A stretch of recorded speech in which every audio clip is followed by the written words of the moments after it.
I'm Ann Mallonee, Chief Ecclesiastical Officer for the Church Pension Group. Today I'm speaking with Alan Snoddy, a Managing Director in our investment group. How do you identify what socially responsible investment you're going to make? In the SRI space, we're really starting from scratch, building out a network, building out a database of managers, and I think that we're really at the forefront of what a lot of institutional investors are doing here. And whenever an SRI investment is identified, it will be brought to that asset class in which it sits. So if it's a microfinance investment, the socially responsible team will look at this. Then they bring in the fixed income team, who will then look at it against other fixed income investments in our portfolio and determine, is this giving us the right risk-adjusted return relative to our other fixed income investments where it can be included in the portfolio. But we certainly are actively trying to go out and find these investments.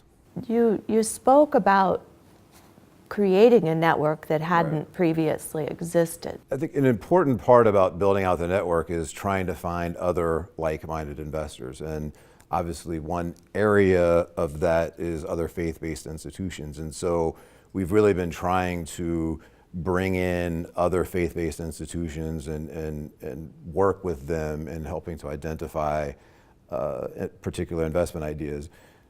We go to conferences. Not only do we attend conferences, we've started to host conferences. Recently, we hosted a conference with Equilibrium Capital, which is a leader in social responsible investing. Here at the offices of the Church Pension Fund, we invited a lot of people from the community who are interested in these areas and really trying to build this network that doesn't really exist at this point. So that represents a great deal of investment of time and energy to be able to find these investment opportunities that really will work for CPG. This is very, very important to the constituents of the church, to the organization as a whole, to me personally. And so it's really worth the time and effort that we're spending doing this. Alan, you've described extensive research that is done to identify a possible socially responsible investment. You vet it across the organization and with your colleagues in the investment group. There's a lot of work that goes into it. So you finally decide that this is an investment you're going to make. Then, how do you measure whether it has been successful? We currently have $900 million invested. We have another $250 million that is committed to be invested over the next 12 to 18 months. We've realized $1.2 billion. So those are sort of the quantitative measures, but I think it's important to look at it qualitatively.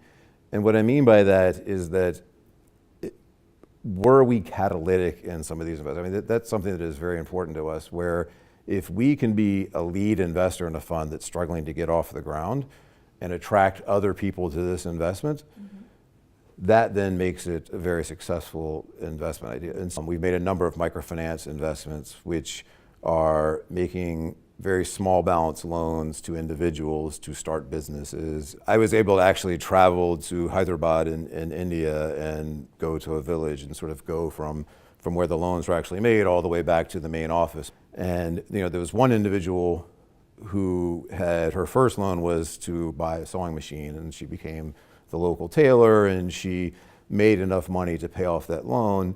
And then she wanted to expand into something else, and she was looking at sort of what does the village need. And for this particular village, the milk truck only came one every 3 days, and they didn't necessarily know exactly what day it was coming.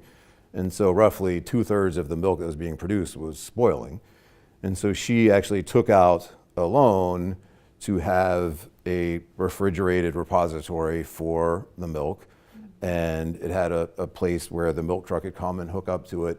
And so she could basically buy the milk from people who, on the days that it was produced, at 90 cents on the dollar, and then she could sell it to the milk cooperative at the full price. I would think it would be very gratifying to meet an individual who has been able to not only change her own life, but it sounds, in your second example, as though she has transformed the life of her whole village. How does that feel? It feels amazing, and I think that it's something that you really start to see the knock-on effects of when you make an investment, not only are you affecting this one individual, but then that individual can affect other individuals. And when we provide capital, if we can be catalytic in making these investments and attract other capital, be a leader in the industry, obviously the more capital that's attracted to these issues and investment ideas, the more people that can be affected. So it's very rewarding, and it's something that obviously keeps us going.